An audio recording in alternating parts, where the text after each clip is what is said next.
我吧，我知道错了。我怎会如此落魄？童开发，不知你意下如何？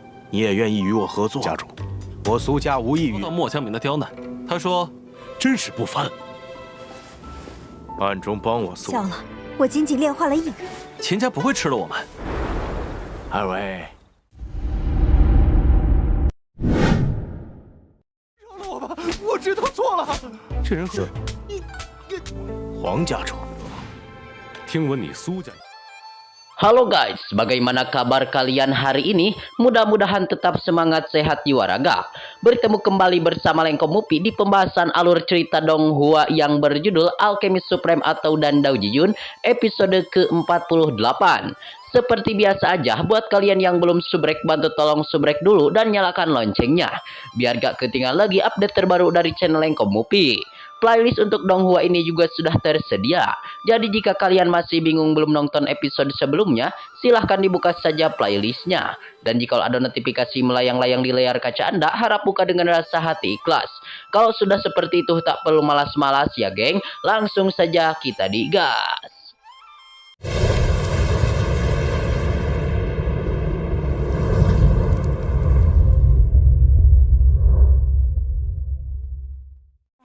你给我的灵丹实在是太有效了，我记是秦家的人。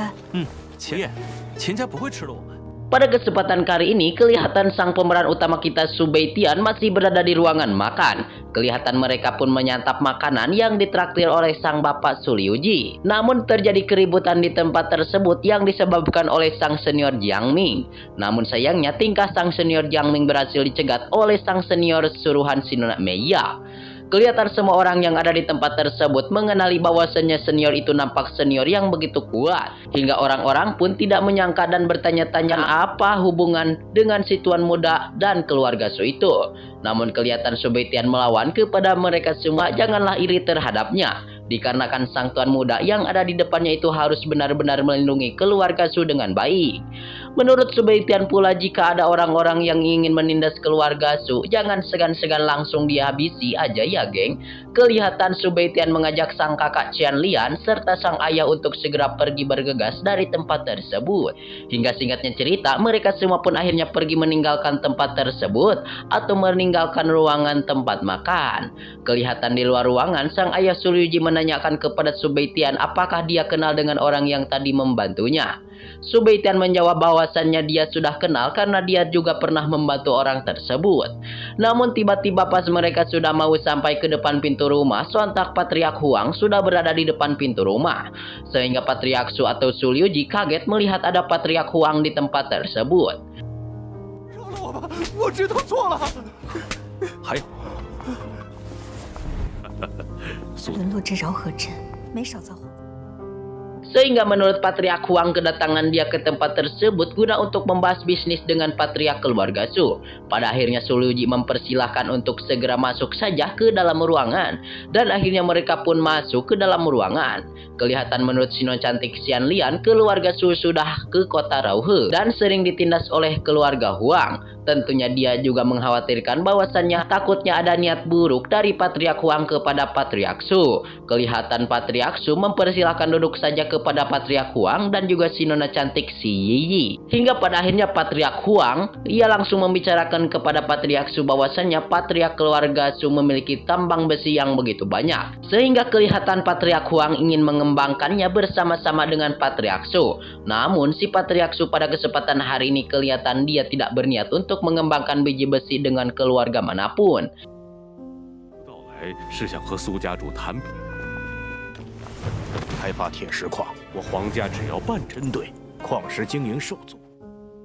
Namun menurut si Patriark Huang, Suliuji jangan sibuk menolak terlebih dahulu. Kelihatan Patriark Huang langsung menjelaskan kepada Patriark Su bahwasannya jikalau Patriark Su setuju untuk mengembangkan biji besi bersama-sama atau bersama keluarga Huang, maka keluarga Huang hanya membutuhkan 0,5% penghasilan dari biji besi tersebut. Dan selain itu juga, keluarga Huang bersedia berbagi jalur penjualan dengan keluarga Su. Dan bahwasannya pula, keluarga Su hari ini masih mempunyai hutang 500.000 koin emas, maka keluarga Huang akan membayar hutang tersebut. Lalu dengan mengembangkan biji besi tersebut, menurut Patriark Su sangatlah menguras tenaga dan sumber daya manusia. Hingga keluarga Su dapat menghabiskan banyak usaha dan baru saja bisa mengembangkan tambang tersebut. Ditambah lagi menurut keluarga Su, ya geng, jalur penjualan mengalami pembekuan oleh keluarga Qian. 苏老兄，哎，苏老兄，我帮你们还了，用不信我们可以银票是我皇家的诚意。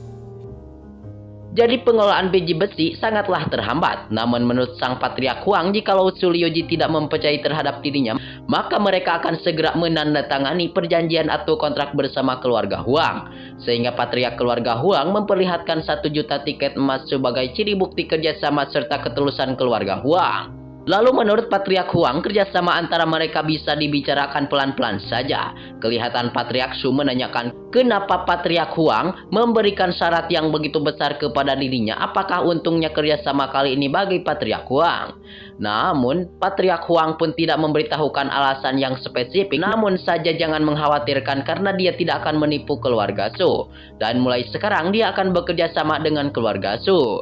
Namun kelihatan Su Beitian langsung berbicara di hadapan mereka bahwasannya pada kesempatan tadi pas mereka bertiga makan di gedung Wang Yu, mereka mengalami kesulitan oleh Mo Jiangming. Yang bahwasannya Mo Jiangming bilang keluarga Huang telah menjual hotel Wang Yu kepada mereka. Dan tentunya mereka pun mengusir Su Beitian dan kawan-kawan. Jadi bagaimana mungkin Su Beitian bisa mempercayai terhadap Patriark Huang?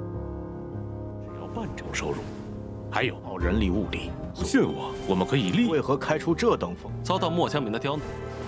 的地方我再盖。好， Namun kelihatan menurut Patriark Huang, dia pasti akan memberikan penjelasan yang signifikan dan memuaskan kepada keluarga Su. Dan dengan ucapan tersebut, Su Beitian pun merasakan bahwasannya ucapan Patriark Huang kelihatan ada sedikit ketulusan. Jadi Su Beitian memerintah kepada Su Liuji untuk menyetujui tentang hal tersebut. Akhirnya Su Liuji memutuskan untuk bekerja sama sementara waktu. Dan kelihatan si Nona Yiyi langsung memberikan syarat dan memperlihatkan terlebih dahulu kepada Su Liuji. Sehingga kelihatan Su Liuji sambil melihat surat perjanjian, Patriark Huang menanyakan kepada Su Beitian bahwasannya Su Beitian mendengar dia telah berlatih keras di istana bela diri Lanhuo. Dan Su Beitian memanglah merupakan orang yang berbakat dari keluarga Su yang begitu luar biasa. 苏老兄，我相信北天日后也有余了。 请。 Sehingga si Nona cantik Yiyi juga menurut si Patriark Huang ia ingin masuk ke dalam Akademi Seni Bela Diri Lanhuo di tahun depan. Jadi kalau ada waktu Su Beitian dan si Nona Yiyi bisa berkomunikasi untuk masuk ke Istana Bela Diri Lanhuo, maka si Patriark Huang memerintah juga kepada Su Beitian untuk menjaga dia di Akademi Bela Diri Lanhuo di tahun yang akan datang. Su Beitian pun sudah siap untuk menjaga cewek cantik Maya geng kelihatan. Lalu kembali ke pembahasan yang mana kelihatan sang Patriark Su langsung mengabarkan bahwasannya jikalau keluarga Su menandatangani perjanjian tersebut, maka keluarga Huang akan rugi besar. Namun menurut keluarga Huang, kerugiannya hanya sementara saja. Dikarenakan setelah keluarga Su bangkit, maka keluarga Huang akan mendapatkan banyak keuntungannya. Sehingga janganlah ragu dan janganlah segan, mari kita tanda tangan kontrak tersebut, ucap Patriark Huang. 我吴府还要你多损失不小啊！ 难道穆家良心发现？爹， Kelihatan sang Patriark Su langsung menandatangani menggunakan stempel Patriark Su. Pada akhirnya mereka pun akhirnya bubar ya geng dari tempat tersebut hingga Patriark Huang meninggalkan tempat tersebut. Dan dikarenakan Patriark Huang setelah mendapatkan kerjasama bersama keluarga Su. Hingga pada kesempatan hari ini Su Beitian menanyakan langsung kepada sang ayah apakah maksud keluarga Huang datang ke tempat tersebut. Dan menurut Su Liuji kalau tidak salah, seorang pasti sudah memerintah keluarga Huang untuk melakukan hal tersebut kepada keluarga Su. Hingga si Nona cantik Xian Lian menanyakan kepada sang ayah bahwasannya siapakah orang tersebut. Dan menurut sang ayah Su Liuji, mereka adalah orang yang diam-diam membantu keluarga Su. Dan mungkin saja menurut sang Patriark Su, dia adalah senior yang menyelamatkan dia di kota Lanhuo. 王家图的什么？ 也许吧。 让他跟我去蓝火五府学，到3星武者境。 这个方向好像不是。Lalu menurut Su Liuji pula, jika Xian Lian bisa berlatih di istana bela diri Lanhuo, maka dia akan bisa lebih bagus dari yang dibayangkan. Hingga pada kesempatan hari ini, Xian Lian pun menyarankan kepada sang ayah untuk menjaga dirinya baik-baik, dikarenakan dia akan melatih bersama Su Beitian. Singkatnya cerita, pada kesempatan hari ini kelihatan Xian Lian sudah berlatih menyempurnakan energi spiritual. Hingga menurut Su Beitian yang langsung datang ke tempat tersebut, sang kakak Xian Lian telah menerobos ke ranah warrior bintang 3. Lalu menurut sang kakak pula, pil spiritual yang Su Beitian berikan kepadanya sangatlah efektif untuk memurnikan pil dan membuka 3 nadi bela diri. Namun Su Beitian pun ia masih mempunyai pil spiritual, dan jikalau dibutuhkan oleh sang kakak, maka boleh mencari Su Beitian kapan saja. Hingga pada akhirnya pada kesempatan hari ini, hari pun sudah mulai larut malam. Su Beitian mengajak sang kakak Xian Lian untuk berangkat saja ke kota Lanhuo. Namun pas di perjalanan, si Nona Xian Lian merasakan ada arah yang berbeda, bukanlah arah tersebut menuju Akademi Lanhuo. 姐，北天我，们启程去蓝火城吧。好像不是去。我们只是赴宴，钱家不。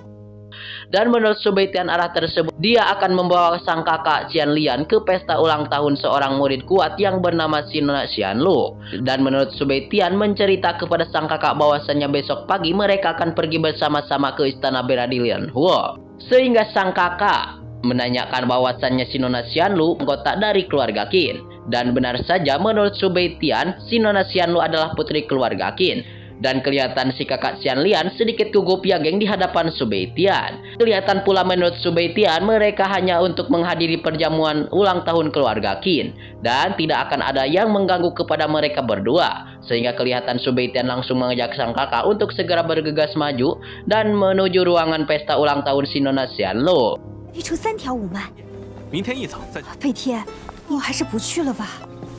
小姐生日宴， Namun ia kelihatan dicegat langsung oleh salah seorang kakek tua penjaga istana dan menanyakan kepada Su Beitian apakah Su Beitian datang untuk menghadiri pesta ulang tahun Nona Xianlu.